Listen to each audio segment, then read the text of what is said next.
இன்றைக்கி ஆட்டு நுரையீரலை எப்படி ருசியாக சமைக்கலான்றதை பார்க்கலாம். அதுக்கு கடாய் வச்சுட்டு அதில் ஆட்டு நுரையீரலை நல்லா கழுவிட்டு அதில் சேர்த்துக்கோங்க. பச்சை வாசனை வராமல் இருக்க மஞ்சத்தூள் சேர்த்து 3/4 பதம் வேக வச்சு நல்லா பீஸ் பண்ணி கொண்டு வந்துடுங்க. இப்போ நம்ம வீடியோ பார்த்துட்டே இருப்பீங்க. வீடியோ கீழே பார்த்தீங்கன்னா ஒரு ரெட் கலரில் சப்ஸ்கிரைப் பட்டன் இருக்கும், அதை ப்ரெஸ் பண்ணிக்கோங்க.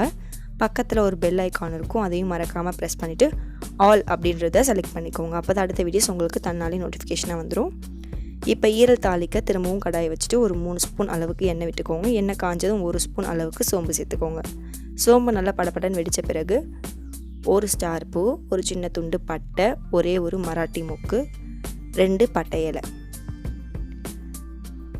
சேர்த்துட்டு இது எண்ணெயில் பொரிய கொஞ்சமாக டைம் கொடுத்துட்டு இதுக்கு அடுத்தபடியாக பார்த்தீங்கன்னா வெங்காயம் சேர்க்க போகிறோம். 3 பெரிய வெங்காயத்தை நல்லா பொடியை நறுக்கி சேர்த்துக்கோங்க. கூடவே ஒரு பச்சை மிளகாய் சேர்த்துக்கோங்க. நல்லா கண்ணாடி பதம் வர வரைக்கும் நல்லா வதக்கிக்கோங்க. கண்ணாடி பதம் வந்த பிறகு 3 பழமான தக்காளியை நல்லா பொடியை நறுக்கி அந்த ஜூஸோடு சேர்த்துக்கோங்க. தக்காளியோட சாரோடு சேர்த்தா தான் நல்லா டேஸ்ட்டாக இருக்கும். இப்போ நல்லா வதங்கிறதுக்காக கொஞ்சமாக கல் உப்பு சேர்த்துக்கோங்க. உப்பு சேர்க்கும் போது பார்த்து சேருங்க.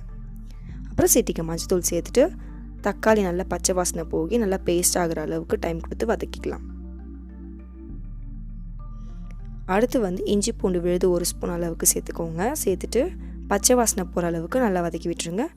அடுத்து நம்ம 3/4 பகுதி வேக வச்சுருக்க ஈரலை நல்லா பீஸாக கட் பண்ணி எடுத்து இந்த தொக்கோடு சேர்த்துடுங்க.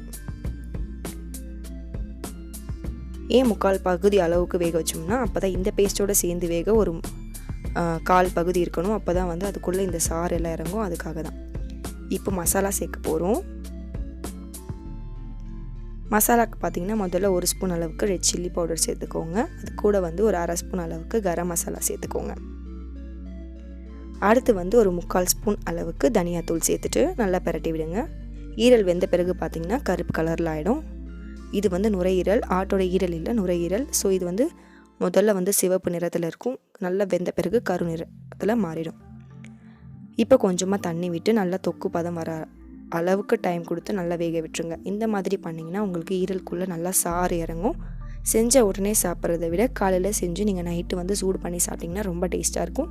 தொக்குக்கு ஏற்ற மாதிரி உப்பு போட்டு நல்லா சுருங்க பெரட்டி நீங்கள் சர்வ் பண்ணிங்கன்னா ரொம்ப ருசியான ஆட்டோட நுரையீரல் தொக்கு உங்களுக்கு ரெடி ஆகிடும். கண்டிப்பாக ட்ரை பண்ணி பார்த்துட்டு டேஸ்ட் எப்படின்றது இருந்துச்சு அப்படின்றத மறக்காமல் எனக்கு கமெண்டில் சொல்லுங்கள் ஃப்ரெண்ட்ஸ். Bye friends.